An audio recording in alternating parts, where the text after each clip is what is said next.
Welcome back to the Founders Music Lab, the music and startup community. You'll notice that we have two intros this week. After taping a few of the other episodes, we realized that I really suck at these intros, and that we needed to prepare you for why we feel these guests are key to understanding the world of music and startups. This week, we talked to Noel Castell. We just love talking to Noel. He defines everything we feel represents FML. He's an accomplished musician with a full life of musical experiences, and he's also a serial entrepreneur. We talk about his very early days and the people that influenced him, how he made his life his own, his thoughts on learning and evolving, and his time with the boys from Wham. For the musician and the startup, there are some very valuable lessons in here. The biggest takeaway for me was his commitment to being true to himself. And the other important lesson was that there are so many more ways to succeed.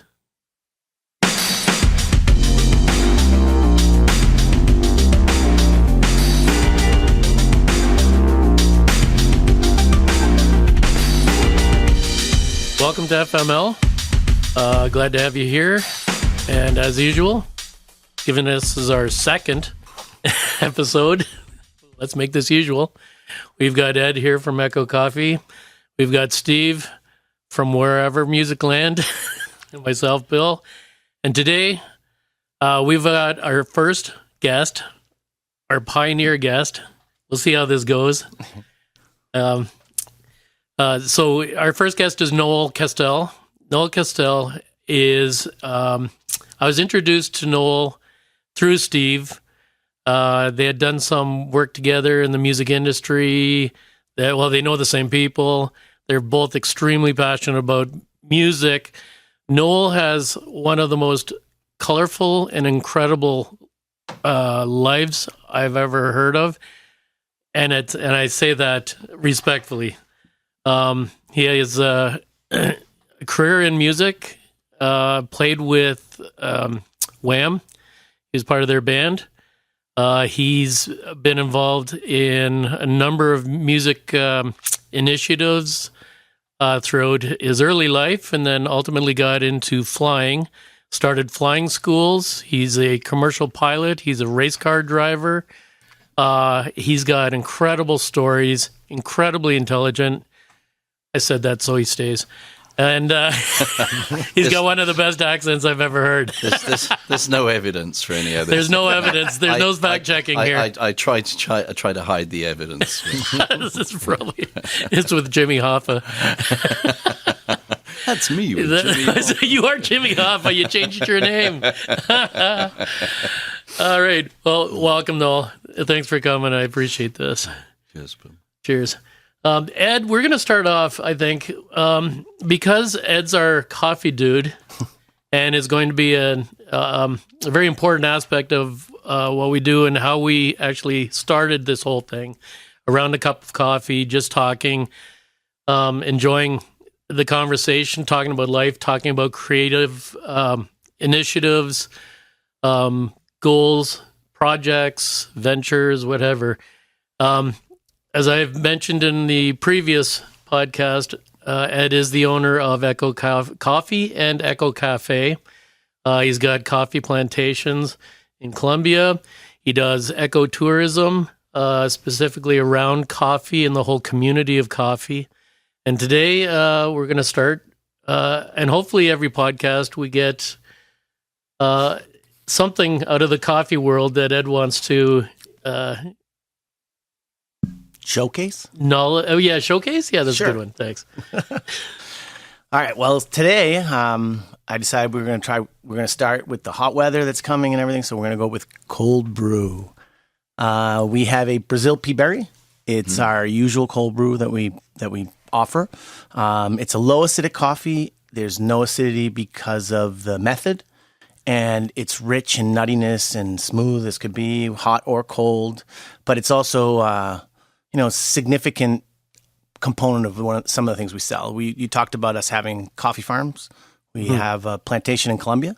And so we do also, bring direct. And that's one of the things that we enjoy doing. But we want to feature a different thing every time we get together, depending on who the guest is and what they like or don't like. And we're trying to get better at it as we go along. But it also makes a lot of noise. So I have to do a lot of prep ahead of time. Because Steve says we can't. We're not allowed to make noise. You know how hard that is? Keep it down. Yeah, it's really hard to stop these ice cubes from making is. noise. I don't know how that works. Yeah, my microphone's wet. And these little cookies that he brought. There you go. This was good TV. But anyway, Noel, welcome. It's great to have you here. I'm excited to hear about all of the things that you have transpired in your life. And so it's an interesting way to get to know people, to ask them about their lives, what they do, and how we ended up crossing paths here. So I'm excited for today. And I'll flip it over to Steve to give us his intro.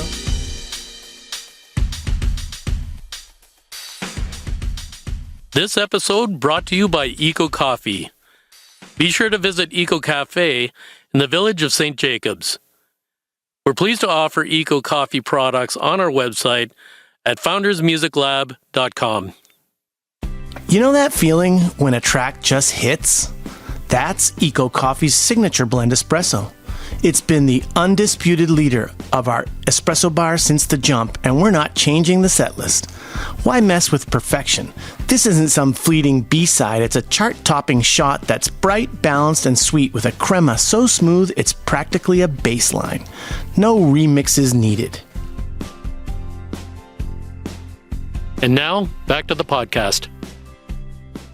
Noel and I met at the Tuesday night blues jam at the jazz room with the McKinleys, which is always a good time. And we always had lots to talk about.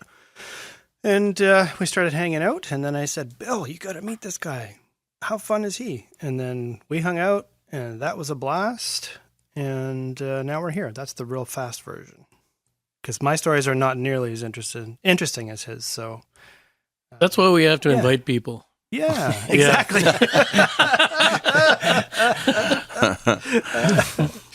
Yeah, it was fun actually. Because when we first, I remember what happened was we met and I was supposed to just come. Oh, let's just go have a cup of coffee. And like 4 hours later, we're still there shooting the breeze and laughing and drinking coffee and sort of messing about. I'd have to say that was the impetus for this podcast, because I remember leaving that thinking, man, I wish I had recorded that.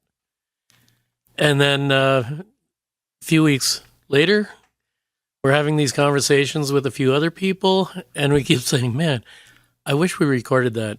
But I will say, Noel, you are the one that really inspired amongst anybody that we were talking about. That's why we wanted to have you first. Oh, well, I mean, it's fun. We're all sort of armchair philosophers, right? So we're just sort of, Is that what it is? Trying to make sense. Trying to make sense of. Well, yeah, that's the whole reason for FML. Yeah. Founders Music Lab or F My Life. Take it as you will. Trying to figure it out and figure what we're going to be when we grow up. So, Ed, did you have a question? Because this is something that Ed likes to do with anybody he meets. Yeah, usually within the first couple of minutes of meeting someone, the first question I always ask, because I'm interested truly in other people's worlds. So my world is coffee. I know it, eat it, breathe it. This is what I do all day long. But I always ask people, what do you do? What's your day-to-day look like? Because it's fascinating to hear people that you cross on the street, and they have this complete life that we know nothing about. And so that's kind of my interesting angle. It's just like kind of, what do you do? What did I do today? Both. What do you do for a living? What's your normal routine? I mean, away from the microphones or the performances or the flights in your case. Well, I fly a Boeing jet for a cargo company, and we haul all that stuff. What is it in Top Gun? The rubber dog shit from Hong Kong or whatever it is. All the cargo, all that crap you buy on Temu. All that crap That's you where buy. it comes from. You're the guy. That's how it gets here, That's man. how it gets there. Yeah. Can you fly the plane a little faster sometime? Yeah. It's not getting there fast enough. He's lucky to have it stay together. So especially Amazon and DHL and all these guys. So I work for a company subcontractor that picks their stuff up and drops it in other places. But it's it's a job like any other job, and Mostly it's fun. You got into flying even before you got into music, or you may have been slightly in music, but you were. Yeah, I was in music since I was 5 because my mum's a singer. She had a jazz band for years and years. And Oh, wow. years. And I sort of grew up in pubs, which is a great place to grow up. Watching my mum play life with lessons. a band. It's Yeah, great life lessons. A trad jazz band, like traditional jazz. Yeah. So with great arrangements. I mean, just like the arrangements, the way that music, with the counterpoint and you've just got a clarinet, different kinds of bass. Sometimes they have a sousaphone bass. Oh, yeah. Sometimes they'd have a double bass, but mostly it was the sousaphone bass, which is kind of fun. You know, the big that's the big thing the marching bands have in New Orleans. Yeah. Great big thing. That's wild. In a room. Yeah, in a room with a clarinet and usually a cornet, not a trumpet. And then the clarinetist of the band was I think he just died recently. But anyway, he extraordinary arranger. So if you ever listen to the traditional jazz music, you'll hear that all the really clever stuff is going on actually with the clarinet. Right. Absolutely. And trombone, if you get to have a trombone. Yeah, and then nice a trombone player they had as well. So there's always the trombone playing against Back and forth. And so I grew up listening to that. My mum was the singer in the band. And they used to do some original music and stuff, but all the standards and all the traditional jazz standards. So I grew up around it. My mum's brother is a concert pianist. Went to Juilliard. Wow. Studied under a fellow called Louis Kempner back in the day. So extraordinarily talented pianist. But the funny story with all and my mum's dad, my granddad Reggie Mott, he was one of those guys that could do everything. So he was a physical, like a PE instructor with the Navy or the Air Force or whatever. It is a place called, I guess it would be the Navy, HMS Northwood, which is where they used to, there still is the NATO command center in Europe. And so he was the PE instructor. I guess it was towards the end of the war there, and met my grandmother. But he was an extraordinary musician. He could sing, he could play guitar, he was a dancer, he was an acrobat, he could do everything. They used to do the soft shuffle, like that sand dance shuffle stuff. You name it, it was sort of Mr. Vaudeville. The guy was just an extraordinary talent. So I guess all that side of my mum's family's music, it all came from him. And it sort of, flowed towards me, I suppose. And so I was always surrounded by it, by music, but very different kinds of music. And it was, it changes you, right? You it's your sort of frame of reference.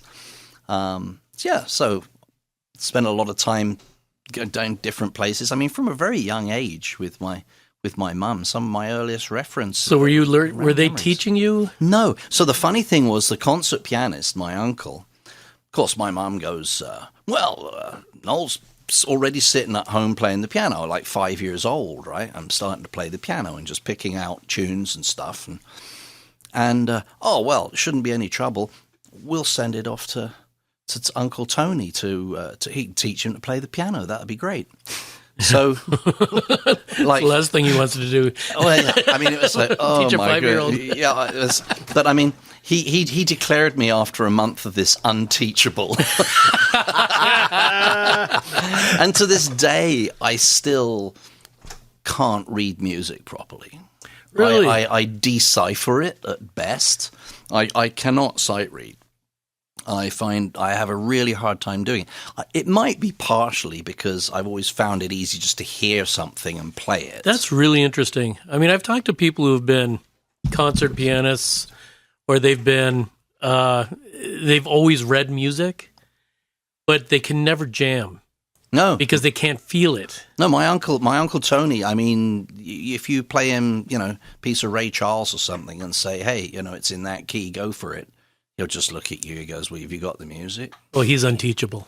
Yeah, he's unteachable in that respect. Yeah. So, I mean, it's horses for courses. It's but just because you have a talent in it, I mean, it doesn't mean that you do one thing, you might not be able to do the other. But what's harder now is that when you're young, it doesn't matter because you're just using massive amounts of your memory and your brain capacity to just soak up music. And for whatever reason, I mean, if any record that you used to listen to when you were 15, you could probably tell me the lyrics. You know in your head exactly how it goes, every last note in the solos of, I mean, you probably listen to Led Zepp 4 or something. Like, you probably got note for note in your head. Nailed it, right? Nailed it. Yeah. But as you get older, like I can remember the names of anybody, like, I met when I was 16, 17, but like, I can't. I'm Bill, by the way. Yeah, I was just going to ask him, what was your name again? What's your name again? And it's like that with music, isn't it? Because it's like I used to have 1,200 song lyrics in my head because I was a lounge lizard. I was a sort of human jukebox. It was my job, but I can't sit down now and learn song lyrics. It's just, oh my goodness, it's like it's too hard. Now I wish I could read music, Right. Because you could use that as a backup. Arrange stuff. You have a great idea. Oh, that's great. Write it down. So now I guess I have to really start to learn how to use the technology that's out there, where now recording music is so much cheaper than it used to be. Right? It's memory. It's almost free. So I can have however many gigabytes I need of memory and turn on my Logic Pro or my little recording device or whatever, and I can have as much as I want. Going back then to when you were younger, how are you? Like, you're learning all these songs, you're absorbing all these songs. Is it just trial and error? You're picking up the guitar, you're plunking around on the piano, and you're feeling it out. Like, you had to get to some level of mastery to be invited or accepted into a band. What was that process like from 5 years to then? How did you absorb or gather enough capability? I mean, if I guess from about 5 years old through to when I was probably 16, I must have spent at least an hour every day at the piano. So if you just voluntarily, because it's, well, some people do yoga, some people do whatever, but the thing about music is it's something that requires, if you get in the zone with it and you're really concentrating on what you're doing, you end up 100% of your mental capability is absorbed. It is focused on what you're trying to do. So do you think it was because you were surrounded by music that you wanted to be a part of music and stick with it? Or? No, I think the reason was that it became my place to go. Things happen, whatever, but it's a place, it's a habit. It's right. and it's that place where. But nobody's you go. making you do it. Nobody made me do it. I think that's the key. Yeah. Like, I always look at it when I look at a lot of these creatives and creations, and I always revert to that art is actually in the word start, and art is more of a feeling than it is a technique. And as you encompass or sort of get the feeling or play with the emotional side of it, play with the feeling of it, you get to make it more of yourself. Like it's more of you as opposed to being trained to do scales and trained to do songs and trained. It's not you. You're being forced to do that. Yeah. But when it's coming internally, and you can develop it from there, it becomes more meaningful and more authentic, I think. Probably for you too. I mean, you as well. I'm good at nothing, so it's good at coffee. But it's the story of your life, right? It's People struggle for. I'm a horrible employee. I'm terrible at. Yeah. I'm fortunately the only thing I'm able to do is I'm married and I'm good at that. Took practice. Yeah. Well, not only just the once, but lots of years. I know, once. but you didn't. But other than with my wife, I'm very bad at being told what to do. I'm a horrible employee. I really am, because I'm like, well, why would you do it like that? And then I tell them, you shouldn't do it like that. Have you tried doing it like this? And they look at you like, We've always done it this way. Mm-hmm. Yeah. But we pay you to do. We don't pay you to think. Stop thinking. Just do as you're told, right? Didn't we cover this in the last podcast? But see, we may come I on think a we did. consistent theme. It'll be the same thing. It's like, we're not good employees. Yeah. This podcast is for people who are terrible employees. I think, but that's part of it, right? Because it's Yes, like that I agree. musically too. It's like, oh, that piece of Mozart, da da da da da da. It's like, oh, do I have to? Yeah. Really? Yeah. Actually, there was a funny story when I was a little bit later, because my parents tried a couple of times to get me to learn music properly, and I was doing my music O-level in. We call them public schools. They're private schools in England. Mm-hmm. It's actually called Merchant Taylor's School, but we used to call it Merchant Failures, which is quite funny.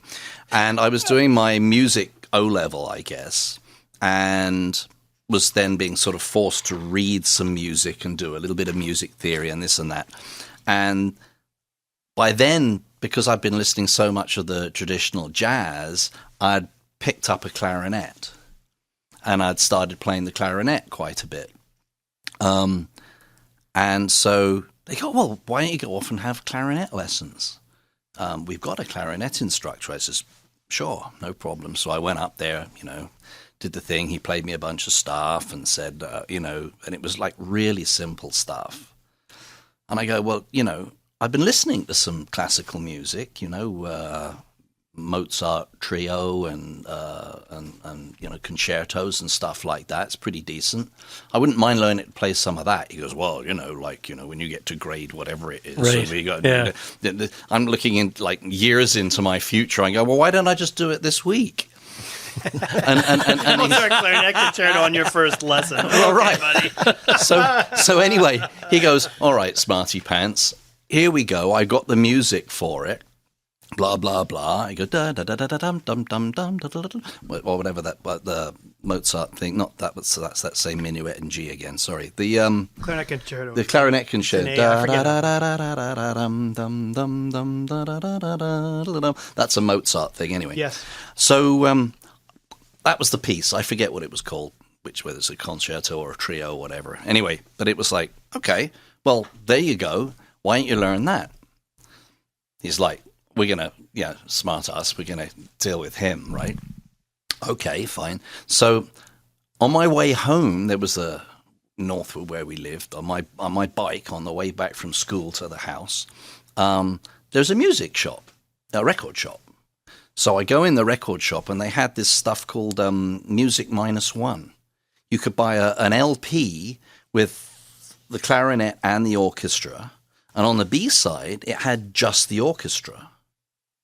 And I already had the music. So you could play along with it. So I go, well, great. So I take it home, put it on the record player, go blasting off into this thing. Oh, I'm playing this Mozart. Not badly, actually. So I go, well, there you go. There goes my clarinet practice. That took about an hour, right? And so the next week I get forced down to this music lesson and this guy shows up and he's, okay, so how are we doing, Noel? How's it working with the Mozart? Like, ho, ho, ho. I go, well, it's not bad. I'm getting along with it, I didn't tell him I bought the record, right? Well, of course not. So he puts the music on there and I go blasting off into this thing and he sees me playing this. He's going like, wow. So he deliberately turns over 2 pages at once, and I just keep staring at him going, right? God. Busted. Oh, man. So I don't know why we got onto that subject, but that was one of my earlier musical experiences and where I dabbled with classical music. I have a question for you. So, like, I have a 14-year-old who's an elite athlete, right? And one of the things, the measuring sticks for me, if he really loves to play, is does he like practice? So you said that you just go off on these tangents on your own, and like you were in the zone, which is the same thing that happens. But for me to measure him, it's all about if he's enjoying practice time, then the game time is the bonus, and it's sometimes not as fun because there's the pressure of winning and the pressure of parents and watching and cheering. As a performer, how does practice and that isolation of being lost in it on your own compared to performance and live performance and having that presentation component? Well, I'm sure Steve's done way more studio sessions as a session player than I ever have, because he's a reader for a start and he can do arrangements and so on. So I think he'd agree when it's really funny how well you play, and then the red light comes on. And now, as soon as you try to make it perfect, you've sucked all that creative juice out of it. You play stiffer. I would much rather...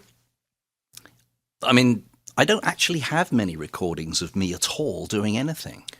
But it's amazing. I really don't. I couldn't put my finger on really any recording of me doing anything. This might be your first recording. It might. Yeah, almost.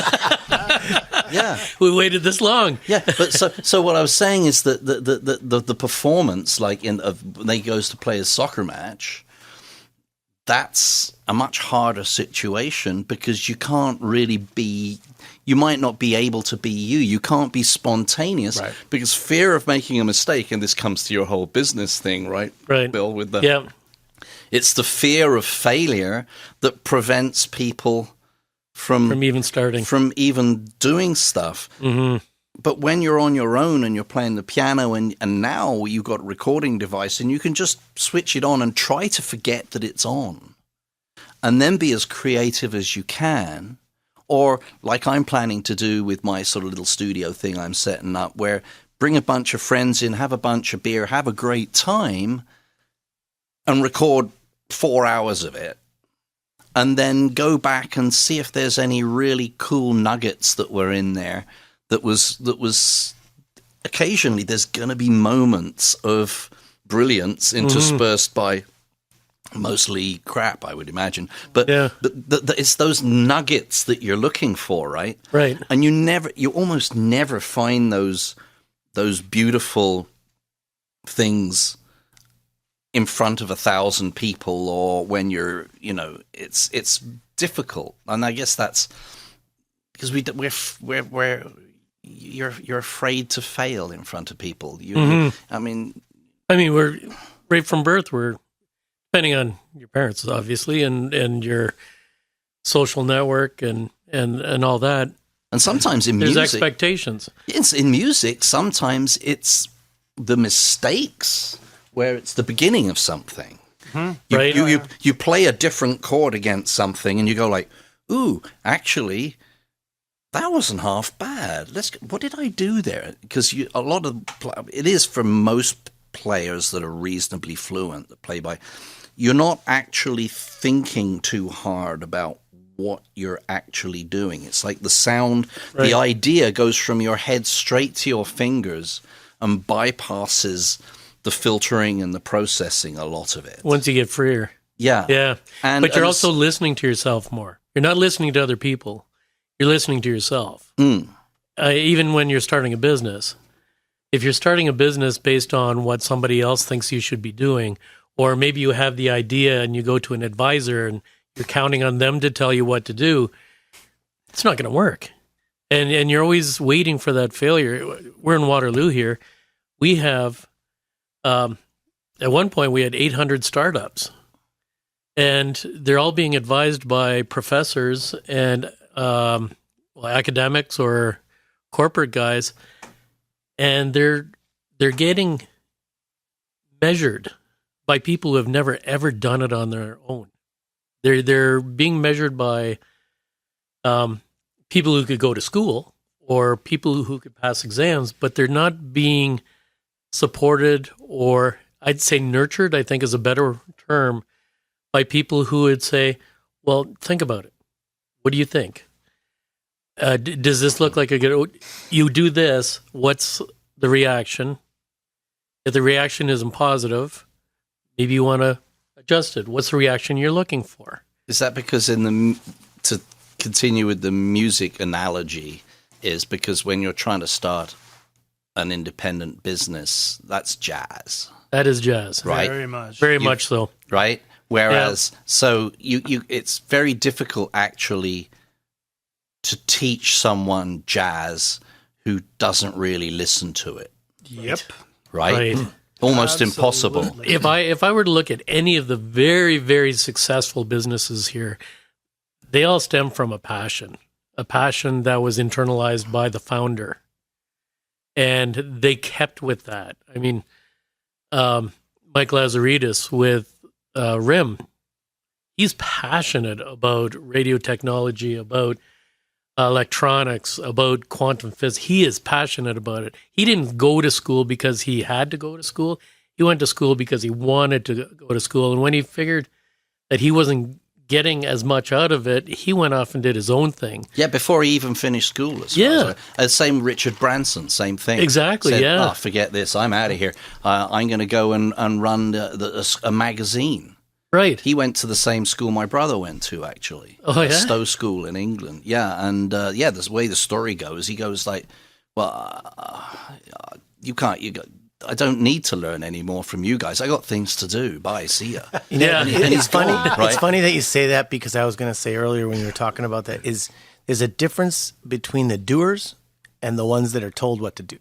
And so, as an entrepreneur, that's the only voice I could listen to that made sense, was doing. And so constantly doing and trying and failing and succeeding and failing again and failing again. But you just keep doing. And it's not, no one's asking you to, it's a passion. And it's that passion to do. Whereas in music, that's what I was originally asking is where is there more love for what you're doing? Is it while you're just doing it and being tuned out to the world, or showcasing it for others, whether it be just a group of friends that you get together and jam with, or is there just the only thing I can assimilate other than business is sport, and I played volleyball for a long time, and I don't know where time goes when I do that. So I think that when you sit down and you just see a piano and you're like, oh, I need to communicate to that thing, and then you're lost for however long you sat down for, but you're lost in a perfect place. And it's because you don't have to worry about anything else. But the other thing is that one thing leads to the next that leads to the next, and you don't go in with a specific purpose. I'm going to go in. I just have a lot of fun. I just mess about. I might, if I'm having a hard time thinking, well, what do I want to do? I'll maybe open the real book and I'll go, okay, fine. I'll try and get my reading chops together, because I'm not feeling particularly inspired, and maybe I should learn to read music one day. So I start on that, but then a chord or something grabs my ear, or a mistake, and I go, well, that was interesting. What was that? And actually, you know what? That happened in, like, probably a Stevie Wonder song, because Stevie Wonder taught me everything. He can't read music either. No, he can't. And maybe that's why I just. But he can feel it. He can, yeah. And but you just feel something, and you go, oh, well, that's cool. Oh, and then you recognize it from something else. That's what he was doing in that. Oh, that's cool. And then you go, what was that song again? And then you're off to that place, right? Now you're on a journey. You're not quite sure where you're going, but you're going somewhere. And if you're really lucky, at the end of it, you end up writing a hit. Although I've never written a hit. I've never really written anything. Nothing that I'm proud of, or that I would actually say, hey, I wrote a song, here it is. Because I have a problem with this in that I guess I know so much music. Yeah, what's original? Yeah, nothing's original. Yeah. So you go, oh, that's great, but, I can't help drifting off into that bloody Stevie song again. Yeah. Or, so a funny story, actually, about that whole thing was the Careless Whisper because I sort of started research like the George Michael Yeah, song, Biggest Hit, right? yeah. Okay, And- before we start that, Yeah. how did you end up connecting with him Um, and Andrew? well, what happened was I was at I got thrown out of all the schools I got sent to, and I ended up. See, this is how you learn not to fear failure. Because the more times you do it, you realize, it didn't kill me. It just gets better, right? It gets better. I mean, I never had any opportunity at all. I got thrown out of so many schools. So, there I was in. It was called Harrow Tech at the time, Harrow College of Higher Education. It's up the road from the other Harrow school, you know. Oh, the good one. The good. This is like technical college, but you could finish your A-levels there. And I had this idea that I was going to go be a pilot for British Airways. So and they used to train people from scratch. You never paid a thing, and then you'd do the thing, and then you'd get a gold watch after 50 years, and pretty good life, right? And you didn't have to, pay for any of that. So that was sort of my plan. So I was doing math, physics, and chemistry A-levels.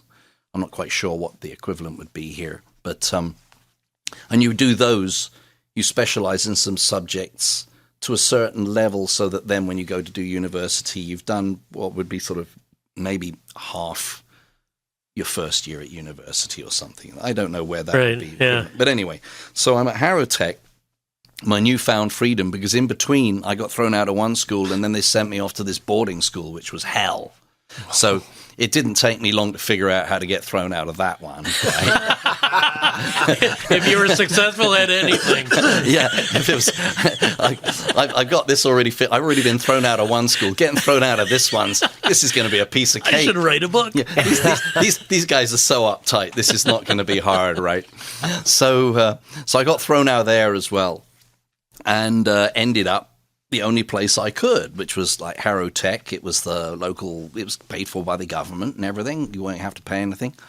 Went there and math, physics, chemistry. So anyway, I would be there, and they had this sort of big hall which had a grand piano in the corner. So of course, in my usual, I still play an hour a day or whatever. So between my lectures, if I was ever at them, I would Part of that's in the book. that's How to be thrown out. Don't go to lectures. Starting to add up. Yeah. Well, what had happened was that the reason to go and get the A-levels, maths, physics, chemistry, was to get into the British Airways flying school, which at the time was in a place called Hamble in the south of England. And while I was at Harrow Tech, almost immediately I got to Harrow Tech, British Airways had so many pilots in the pipeline that they didn't need, they actually closed their school. Right. So I going, well, what do I need these A-levels for? I'm already sick of school. I definitely don't want to go to university. That's just more of this. So I would be in the hall at the college just mucking about on the piano. And occasionally this very sort of extrovert guy used to show up in this hall, and he was doing something at Harrow College as well, probably art or something, right? And very ebullient, very gregarious, super nice guy, tons of energy. And he used to start showing up when I'm playing and talking about this and talking about that and talking about bands. And eventually he got round to the subject of this band that this friend of his was trying to start. And he said, you know what, it'd be great if because you play the kind of stuff that maybe he's into. And I think, and do you play anything else? I say, yeah, I play a bit of saxophone and, a little bit of this, a little bit of that. And he goes, oh, that'd be amazing. I tell you what, I want you to come up to one of the band rehearsals. He lives up in Bushy. And I go, all right, fine, that's great. And I was already playing with like 2 or 3 different bands in the local area, like in pubs and things, even though technically you're not supposed to be drinking till you're 18 in the UK, but I was in bands I followed my mum through pubs from 5, so like it wasn't. You're weaned on it. Yeah, it wasn't a stretch, right? so pass. I got a pass. Pub pass. Because in theory, as long as you weren't drinking, then you could play in the band, right? So anyway, I says, sure, why not? I'm up for that. And then at the time, I was also running a mobile disco thing. So the sort of the entrepreneur in me, with my best friend Gav, who I'd known since I was 3 years old. He's actually a British Airways pilot now, among other things. Oh my God! And he also has a band, a Queen tribute band in the UK called Ready Freddy. Oh, no way. Yeah. So he was my best buddy at the time, and he had bought a Ford Transit van. So I think that's sort of, what kids are like, right? And obviously real entrepreneurs. Yeah. This friend of George Michael, whose name I forget, but he's in the movie. He's the guy that he's following him around all over the place. His best mate, the producer guy, that moved to Thailand eventually. And right. I forget the guy's name. Anyway, he was the guy at the college. And I guess come up and play. So anyway, I went up one evening with Gav, actually, and I guess it was that time or one of the later rehearsals that there's that picture in Andrew Ridgeley's book of me playing the saxophone. That was taken in January 1980. But anyway, so I'm up there. So there is proof. Yeah, there is actual proof. Okay, we're going to have to look this up, I think. Yeah, there's actual proof. So just started playing stuff, and they were playing the most awful, like, oh my God, what am I doing here? Like, you're there, and it's like, and it was this sort of like, George is there with a black and white. Everything was two-tone. They thought they were sort of mods or something. So they had the Parkers, like they'd come out of the Who, like the Quadrophenia. The movie. This was their image. They had the black and white two-tone thing. They were playing ska, this sort of white reggae kind of Police. No, well, Police is not. Police is way better than ska. Yeah. Well, I mean, they borrow from it though. Yeah, they borrowed from it. Yeah. It was. But they went in a completely different way with it, which even then, hearing this stuff, we've decided to do this and that, and I'm going like, I hope it gets to be like the Police, because this sucks. But I didn't want to be rude, and I didn't want to go like, well, these guys could actually do something, but they're kind of interesting. It sort of piqued my interest. There was some interesting. They had an idea of what they wanted to do, but it was in a style that it seemed to me didn't really fit. It was like it was so forced, this whole two-tone thing. It's like I was thinking sort of, you don't seem to be having fun with this two-tone stuff either, actually. But anyway, we got to playing and doing all that, and that's how I got introduced to, they called him Yogurt at the time. Yogurt? Yeah, Yogurt, yeah. He only became George, like, much later. Really? Even after the Executive, yeah. That was a sort of, like Elton John used to be Reggie Dwight. Yeah.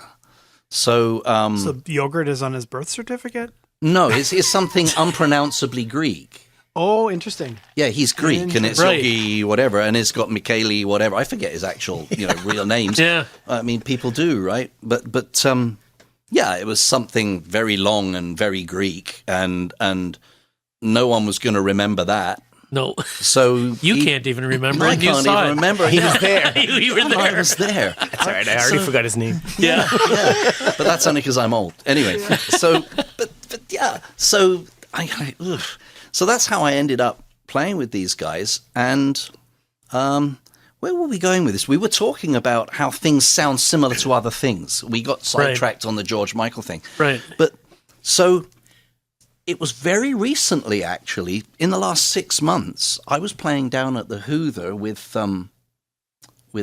John McKinley. He says, I want you to play this, could you do this Jeff Beck tune? I go, nice. Yeah, all right. So he sends me the link, and I hear this Jeff Beck thing. And I go, that's Careless Whisper. It's the same freaking song. No way. And it was before Careless Whisper.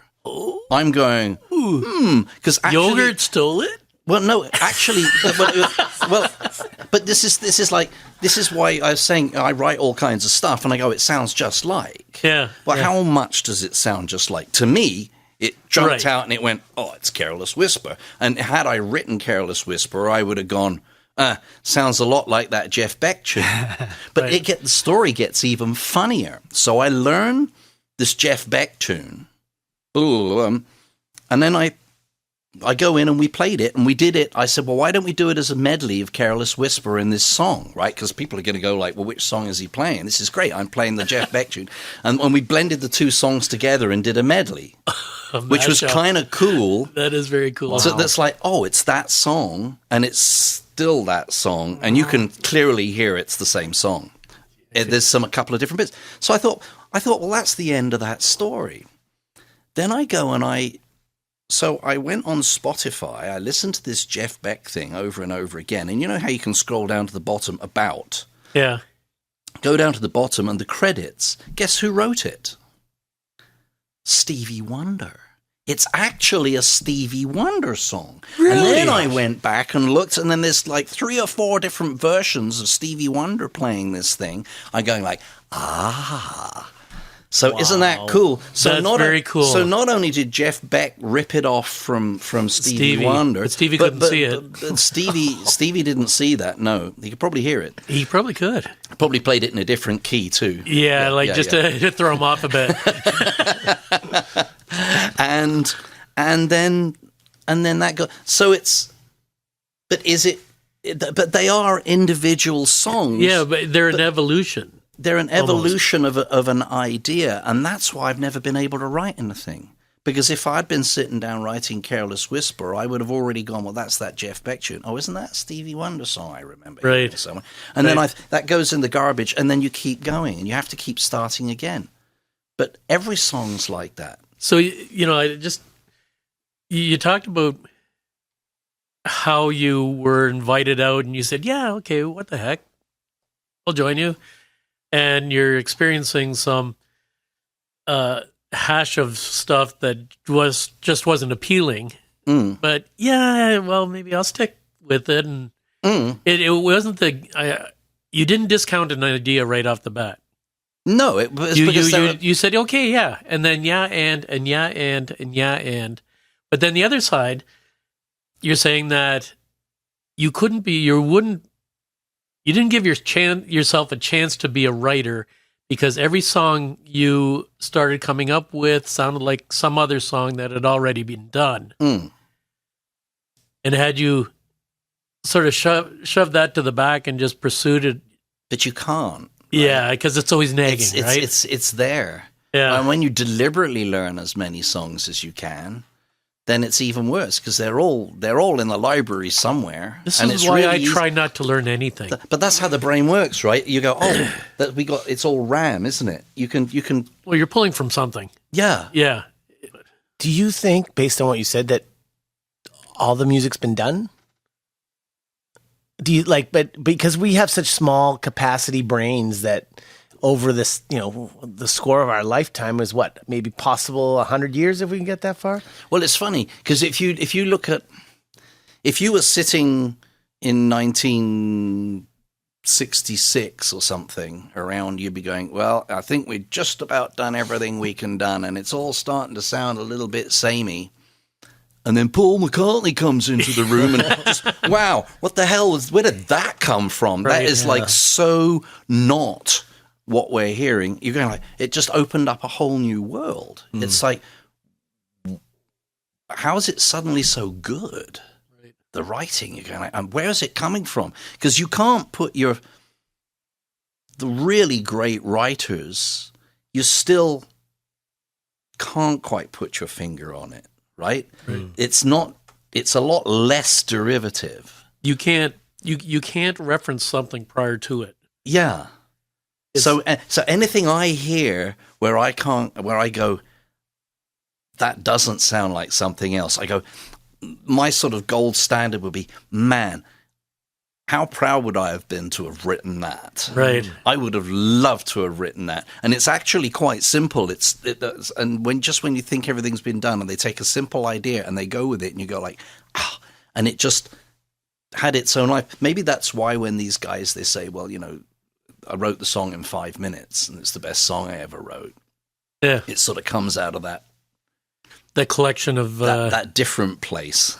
Right. That's not, you're not trying so hard. You're letting it come to you as yeah. opposed to forcing it and trying to make it happen. Yeah. I mean, it's almost like, do they do a course in, you'd know this being an academic in this, do they do songwriting courses at school? Yeah. That's a crazy concept. Yeah. I know. They teach entrepreneurship too. That's another crazy concept. Be brilliant. Have amazing ideas that are unique and one of a kind. I don't have any, so I'll teach you how to do it. Yeah. This is how you do it. This is how you're completely unique. I've never done it myself, but this is how you do it. Yeah, I've read a book. I wrote a book. My degrry is actually in music composition. Oh, really? That's what there you go. That's what I studied. Yeah. Oh, I'm sorry. Yeah. Well, hey, no, I'm very glad. I'm glad I did it because I learned a lot. And but what it is it gives you a lot of the tools that you need when the creativity hits you. Mm. And that's why Mozart was famous for, I've already written that symphony, but I haven't written it down yet. Mm. What he means is he's come up with a couple of the main themes, and all of the rest of it is bookwork. Yeah. It's just copying. So it's not like he's inventing something completely new. If you were 100 years removed from his writing and hadn't heard it, you would hear Symphony Number 7 and Symphony Number 8, and they might sound fairly similar. Mm. And then you take all of those and you look at them and you say, okay, well, that's a little bit different. That's a little bit different. Then you learn what the unique part is. And I think even before, we had modern computers, some of the early computers, people had put a lot of these compositions in and taught the computer to write a Mozart symphony. And they were, even back then, not bad because there's certain elements. So having a mastery of the elements, knowing all of your scales and your keys and knowing all the common chord progressions, it's like you get a great piano player and they could, like Bruce Hornsby, and he can play anything. So get him going and say, no, do it a little bit more like this, and then they could just do it because they know it and they're fluent with it.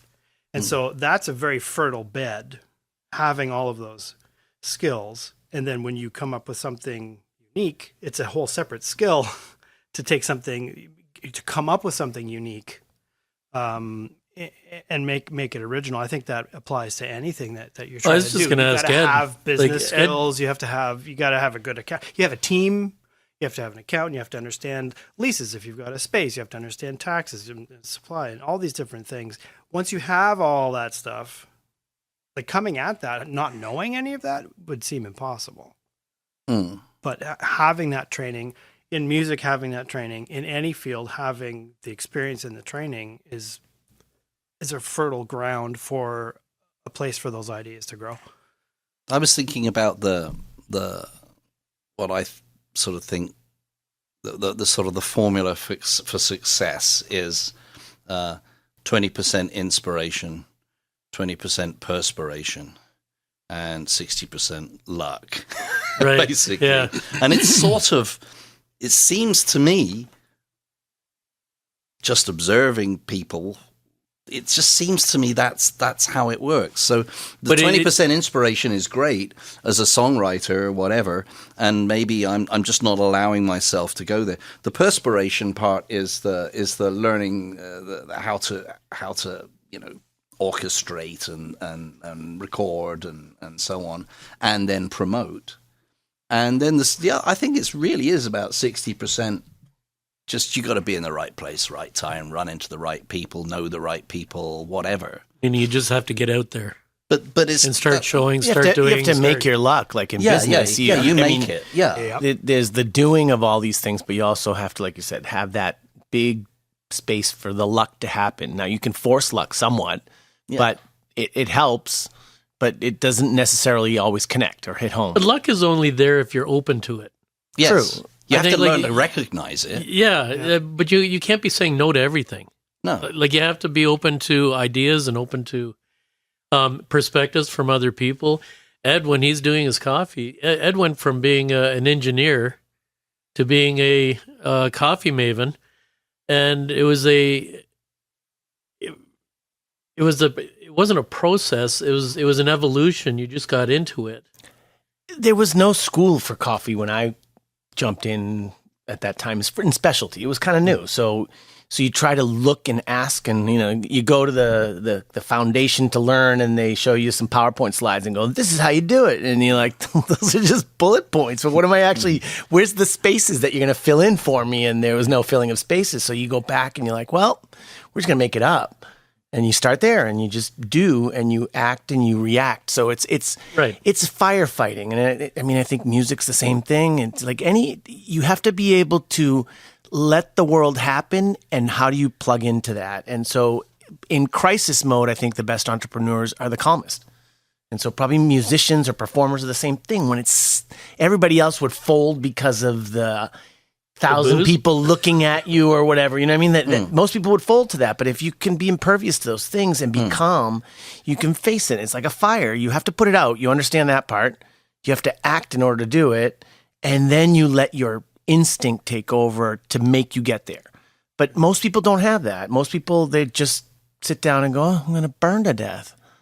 Right. Yeah. But that's why the most fun I've had playing music is not on my own, but it's actually when you're playing with some people who play better than you do, or they've got more interesting things that you wouldn't. But now you're on the spot. You're going, I'm playing in a key I'm not really comfortable with. I can't. And sometimes that's the best situation, because what you do is if you play a lot on your own, or as a performer, let's say I was going to go play piano bars and do my thing. If I'm having to concentrate twice as hard to play in C sharp, because it's all black notes, and it's like, and those patterns and the things and the logic, it's just harder to think through. Right. So I would never play anything in C sharp, even though a lot of Stevie Wonder songs are. And I have a theory about that. Actually, it's easier to feel where you are playing in C sharp. He played a lot of black keys. Plays a lot of black keys, which sounds like a joke with Stevie Wonder. I'm not going there. No, Please don't. But it's actually true, because when you put your hands on the keys, if you can't look at it, you can feel your points of references. Your point of reference is there. You don't have to look down at all. Right. So it's easier actually to play. And then so he would probably have been doing that. Interesting. And then what you do is, if you're playing on your own a lot, what you can end up doing, especially when you work as a pianist like 5 hours a night, 6 nights a week in Europe somewhere, which is something I did, like singing 30 hours a week. Jeez. Wow. You don't have the mental capacity or the patience to be like cooking everything fresh every time. What you end up doing is stringing a bunch of tricks together. Right. And because you haven't seen me play those tricks before, you go, "Oh man, this guy is awesome." Well, yeah, but I didn't just dream this up. I mean, it's relatively spontaneous, but it's stuff that you're stringing tricks together. Right. Right. And this is why we practice at home, Right. to add more tricks to our bag of tricks. So hold on, I have a question for you then. Do you do this when you fly? Let's try this new thing. I can just see you in a cargo plane, and there's this crazy downdraft, and you're like, if I just tip the wing a little bit, I can ride that current. But there must be something to that too, because you have a passion for flying, and like to me that's scary. And I actually have a I passion. get on planes, but Well, I have a real passion for teaching flying. Right. And so I'm working in an environment when I'm flying. Is part of what makes me such a horrible employee, by the way. When they talk when as a teacher, they talk about the 4 levels of learning. So you have learn by rote, learn by understanding, application, and correlation. So you got your 4 levels of learning. And what happens in aviation is that everybody's trying to save money, and they're trying to take this, what I call like the sausage meat, like fresh pilots, but who have lower and lower experience, and you're trying to stuff them into a system, but you're using a certain amount of training. and everybody's trying to save money, and it's the same in every business. Yep. So what you do is to get people through their exams and the thing, and it probably happens in academia as well. I don't know. I've never been anywhere near it. But You kept getting thrown out. right? That's on you, buddy. But if you can teach somebody push this button and push these buttons in this order, and 99% of the time that'll work out just fine. And so you teach these guys to push these buttons in this order, and when an engine fails, you do this, and you turn this knob, and you press this button, and you do it this way, and everything's fine. That's all great, but they don't know what's behind the curtain. They don't know why they did it like that. Well, why didn't you do it a different way? Well, so that's frustrating for me. So then when I go fly with new co-pilots and so on, and they're fresh out of school and we're flying about and they go, okay, we do this, we do that. And I go, well, have you thought about how would you like to do it? And then you see how, if they actually understand what they're doing or not. Well, what if I did it that way? Well, yeah, there's 10 ways to do it, and 9 of them are perfectly okay, but you've been told to do it that way. Right. Right? Right. So how are you ever going to get any better at this if you don't try a different way and stretch a little bit? Do what you like, as long as you understand what you're doing, and as long as I don't see you getting into us into a situation where it's like, no, we're getting out of my comfort zone now. I don't really see how this is going to end well. We're going straight down. This doesn't look the good. box is supposed to be on top of us. Before you go straight down, I mean, there's a long time where these things develop.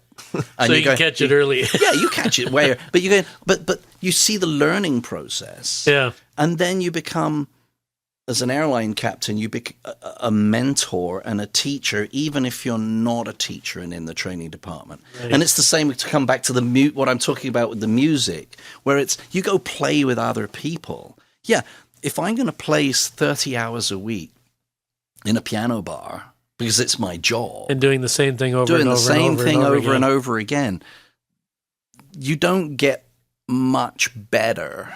Right. You don't. No, that's assembly line work. Yeah. Fact. Yeah, you don't get any better. You have to. So, and if I'm not getting any better, then I'm not having fun anymore.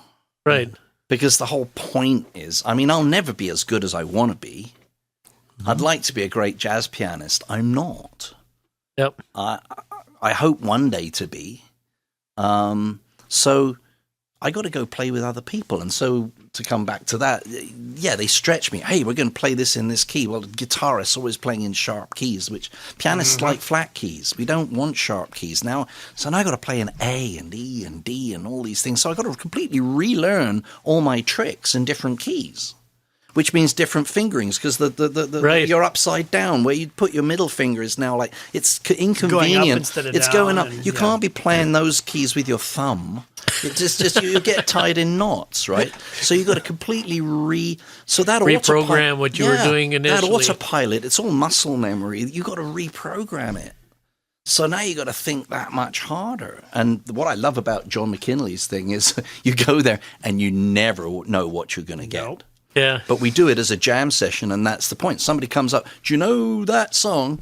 I think I've heard it once. Yeah, what keys you want in? Oh, okay, fine. Okay, 1, 2, 3, off we go. Yep. And you go like, whoa. Now That's a ride. Yeah, now I'm pedaling fast. Right? Yeah. You try to be the swan, right? It's pedaling like fucking, excuse my friend. You're Yeah, no, pedaling that's like okay. you're pedaling like crazy underneath. But it's all serene on the top, and you've got a smile on your face. Yeah. You go, I have no idea where this is going to. Or you found a chart on the internet and you're trying to read it on your phone and you're not sure if the chart's right. Yeah. And you can't see it. But Well, I don't you get have that there. problem because I can't read it anyway. Yeah. There you go. Oh, man. Fake it till you make it. Yeah, or you look at the bassist's hands. Yeah. I play a bit Or of the bass. Yeah. So or the guitarist's hands. I play a little bit of guitar, enough to be dangerous. Yeah. But at least I can see approximately by where his hands are going. I can see what chord he's playing. As long as he doesn't capo. Yeah, and then, well, yeah, but then I have a transpose button on my keyboard, so I got my own cape, and I try not to use it. But when the capo goes on, occasionally I go transpose. Well, they're button cheating, to keep so up. what the heck? Yeah, exactly. It's all fair. These guys hate that. It's not auto-tune. It could be worse. Yeah, it's not that kind of crime. So I'm curious to know, following playing with those guys, George and Andrew and the bands that you're playing there, musically, what was next after that? You're like, these guys aren't good enough for me. They'll never make it. They're failures. I'm leaving. Move on. I can't take the two-tone. Yeah. Two-tone. I'm a three-tone guy. Kind of guy. Yeah. Well, that was actually quite funny how that all transpired as well, because I was playing with 2 or 3 different bands. Right. And then one became The Who. No, the Who were already. One was Eric Clapton. Oh, he already mentioned it. He was with Dwight, wasn't he? Who? Dwight? Dwight who? Elton John. Oh, yeah, it's Reggie. Oh, Reggie. Reggie. Dwight. Reggie, Reggie. Yeah. Good. Who? It's funny because a whole bunch of people grew up within 3 to 4 miles of where I grew up. Right. Elton John lived 200 meters from my house. Wow. Wasn't Phil Collins? I'm not sure exactly where Phil Collins was from. I don't know where he... But most of... all of... You mentioned someone. Duran Duran were all from Pinner. Oh, yeah? Elton John was from Pinner. Did you know these guys at all, or had you... I ran into the Duran Duran guys in the George pub in Pinner. They had already started to do some stuff around, I guess, about 80, or maybe it was when I came back from France that they were around. Anyway, they were a big name at one point, and I remember running into them in the George pub in Pinner, where they used to drink quite regularly. Yeah. So, yeah. Was there nuclear fallout in that area where you had all these people? I don't know. What That's happened? amazing. It's weird. There's a lot of talent in that area. There was something going on there. I know something in the water. I don't know what it was, but a lot of people were from around there. Right. Very strange. Yeah. So, George, you played with George and Andrew for a while? Or Not that long. When I was at school, and what happened was we made the first record. Yeah. And now, you were telling me you were the lead singer, weren't you? Well, or he asked me to be. Okay.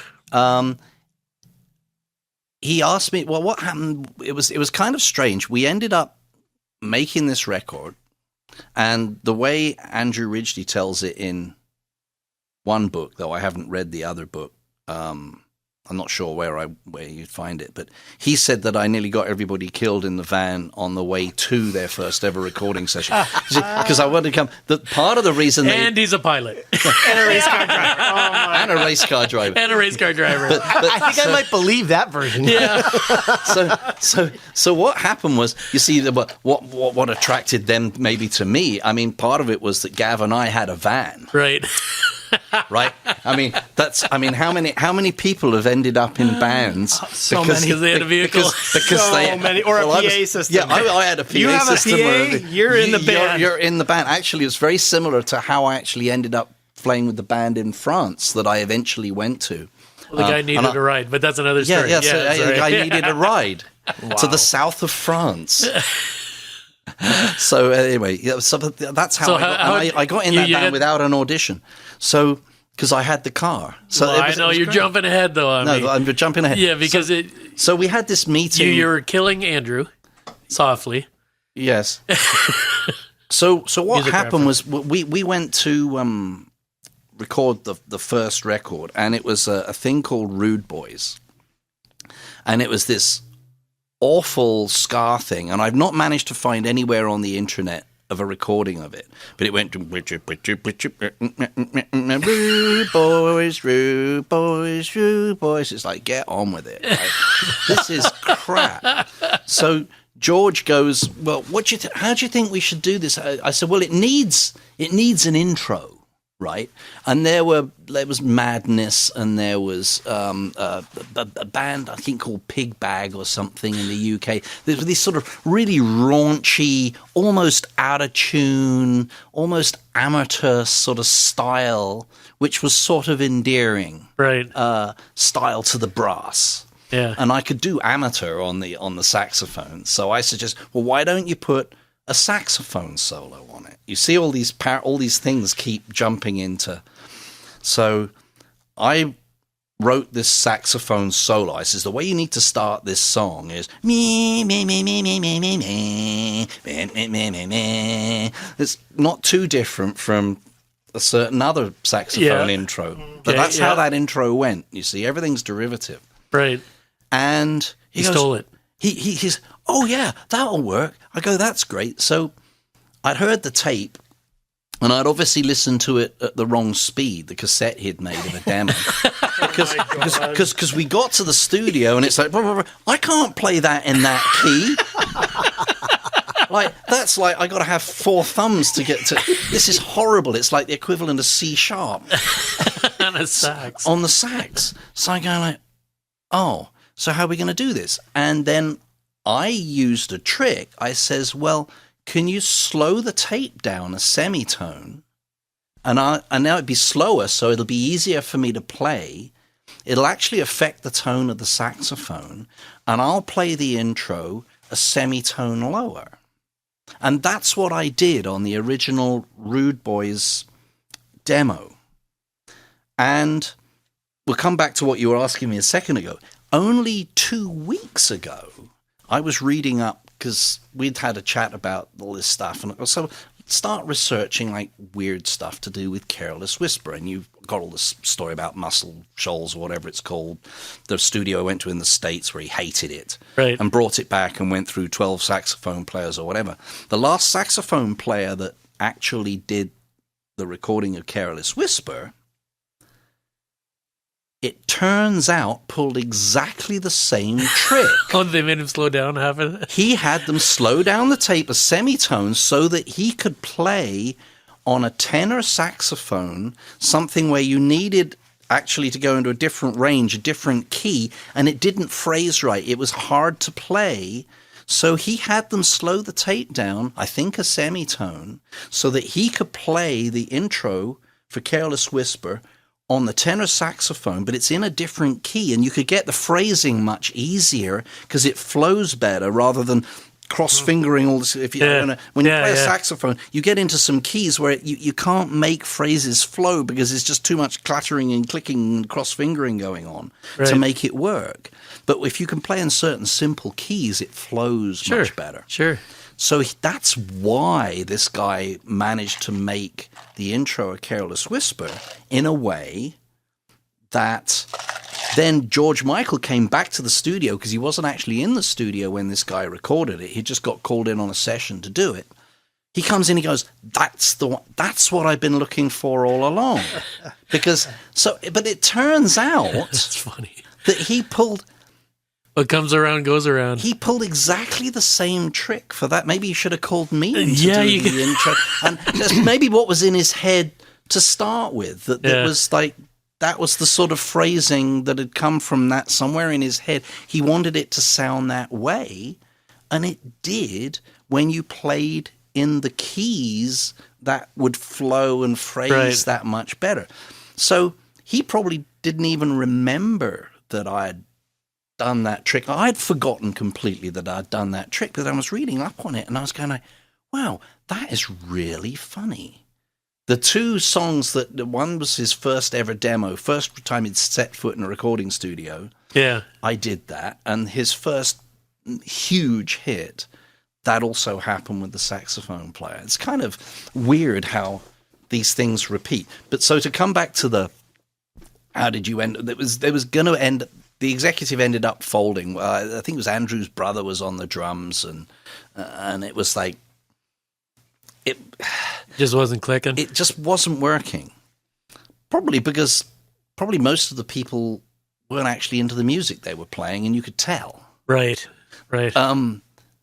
But so they made this demo, and it was going to get to all these guys that apparently they knew somebody who was going to make them all stars and blah, blah, blah. And big hopes. And of course, everybody has the dreams. Yeah, everybody has their dream. And it was like, meanwhile, I'm just playing pubs and stuff. And so Andrew and George called me into, it's actually a town a church hall in Bushy. I don't know why they had access to this place, but then we weren't meeting at their houses because I'd been to both their houses. They sat me down. They go, look, yeah, it's not working out, but we want to do all these new things and we want to go in a completely different direction, blah, blah, blah. And George was sort of like, well, you sing really well and blah, blah, blah. And we think just the three of us would work to do the sort of things that we want to do. And then we'll maybe get other band members in once we've got a better idea of what we want to do. Are you in? And I'm like, I'm too busy. I mean, I don't know, like, well, what do you want to do? Well, we're not really sure. And it was like, turns out George Michael was into exactly the same music that you were into, that I was into. But you didn't talk about it. Well, we talked about it a bit, and that was what was really funny because he's going, oh yeah, I love that, and I love that, and I love that, and I feel like saying, well, why are you playing this crap then? Right? If you love this stuff, right? Why all Stevie Wonder stuff, and why this? Oh, it's what people want. It was what was hot in England. It was what, at the yeah, time. right, It's right. Like, so he was emulating somebody else's. Yeah, dream. a certain style. A style that wasn't even his, thinking it was popular and was going to be the moneymaker. Yeah, because I think that he wanted to be a star. Right. They wanted to be stars. And they wanted to be the best pop band ever. Right? Yeah. It turned out being that. Yeah. One of them. But it didn't start from a place of, oh, we have this musical idea and a place we want to come from. We really hope everybody likes it because it's us. I hope people like it. It was never that. It was like, what should we play to get big? The audience, the target audience at the time. Because I think they realized that normally what happens is you have to do that stuff. You have to sell out a bit to get the success. And then hopefully one day, I mean, you hear it all the time with artists, and now I put the album together that I really want. Everybody goes, but it sucks. Yeah, it sucks. Good thing you didn't do what you wanted to do at the beginning. Exactly, right? So they got it, right?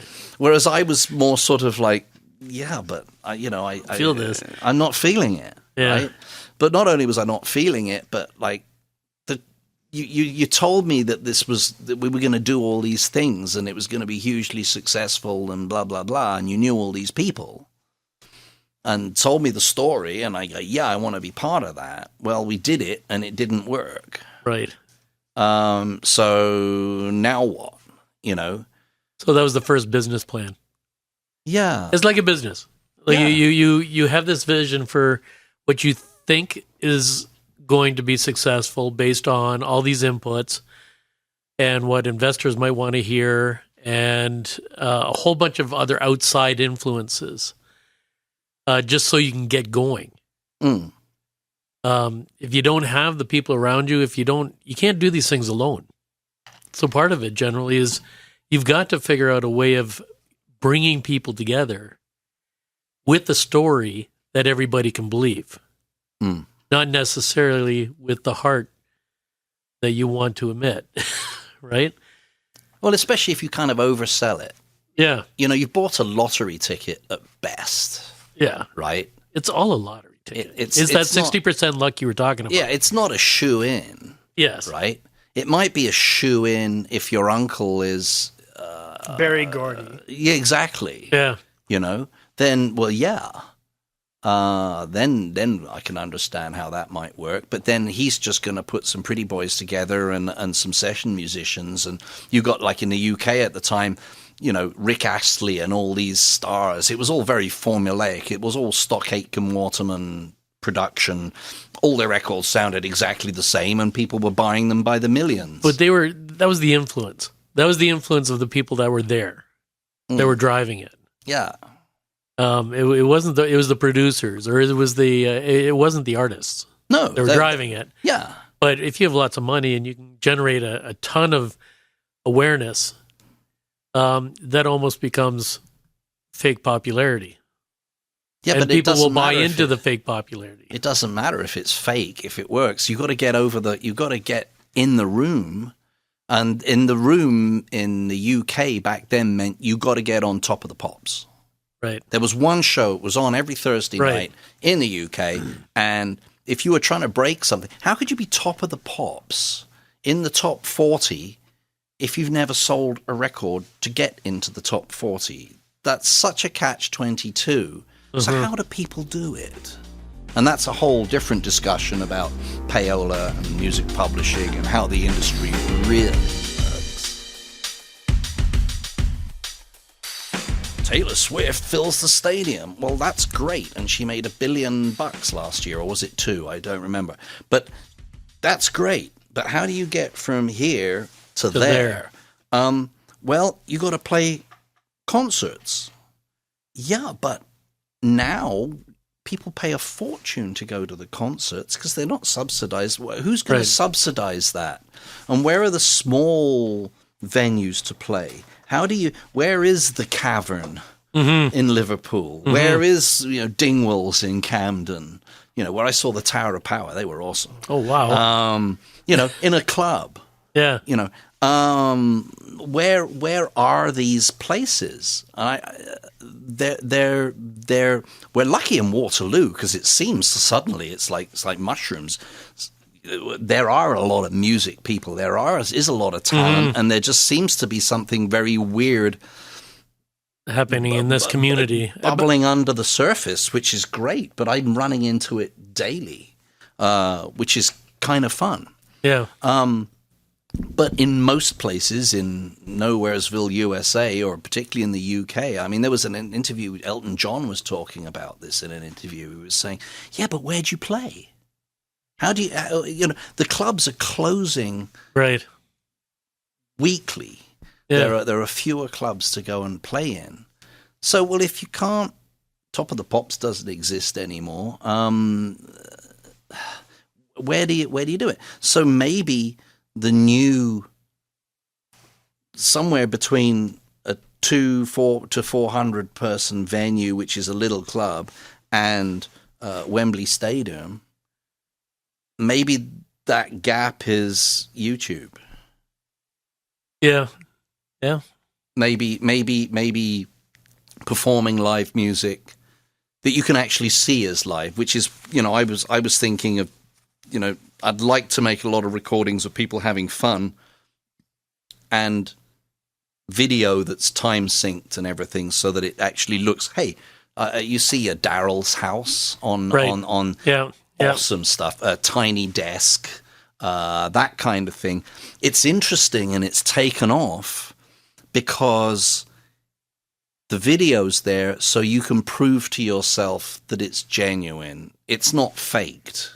I'm sure they can fake. They were faking it in Korea. They got these bands that don't actually exist, and they made AI pop stars and AI videos and AI generated music, and they put all this rubbish together. And oh, look, and they're all stars, and the kids buying it because they don't know any better, I suppose.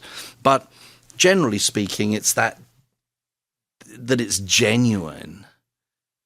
And you can prove it with your own eyes, and you can get a sense of the character of the people and see some outtakes and see how the sausage gets made. You had mentioned this before to me. That's and then being able to set up your own party in your own house. Yeah. With that going, and you can pretend that you're sort of part of that whole that whole feel. Yeah, you can go every Saturday night to maybe if there's something you could do where you could go every Saturday night and join me in my basement with another 6 of my best musician friends and a couple of their friends, and we do something, and we might have a theme every week or what, but it's something that's going on.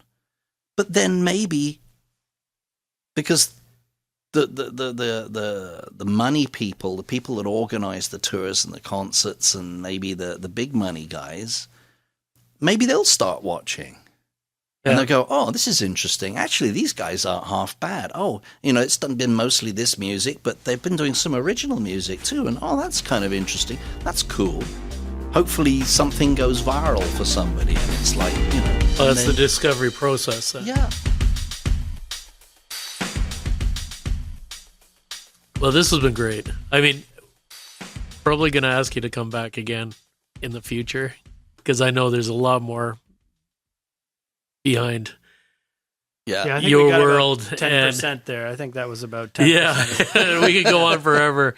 We got to chop it up a bit. Yeah. But Noel, so I'm just so happy that you joined us. Yeah. I appreciate the stories, and it's the connections, the authenticity, the realness. It's great to hear that. I hope that others will benefit from hearing these stories that Ed has and Steve has and yourself, and I think it's that exposure because people don't necessarily get that every day. Ed's very good at making sure it happens, and which makes him a very integral part of our team here. And Steve does it with music, and when we come up meet people like you, it just keeps us going. It's just wonderful.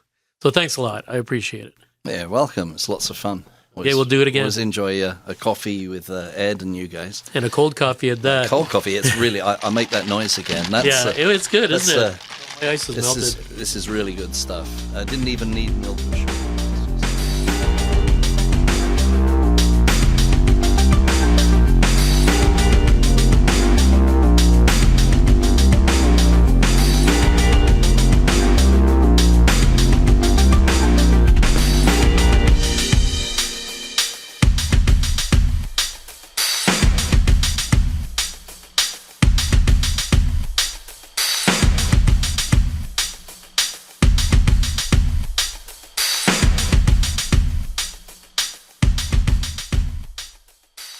Forget the tired old morning jolt. Why settle for a mere pick-me-up when you can have a taste of bliss that pulses through you like the opening chords of your favorite song? Eco Coffee's original blends don't just start your day right, they awaken it with an enchantment, a deep, resonant pleasure. We're talking about that sexual healing kind of morning joy, a sensation that lingers long after the last drop. You can never go wrong with a little morning bliss that feels this good.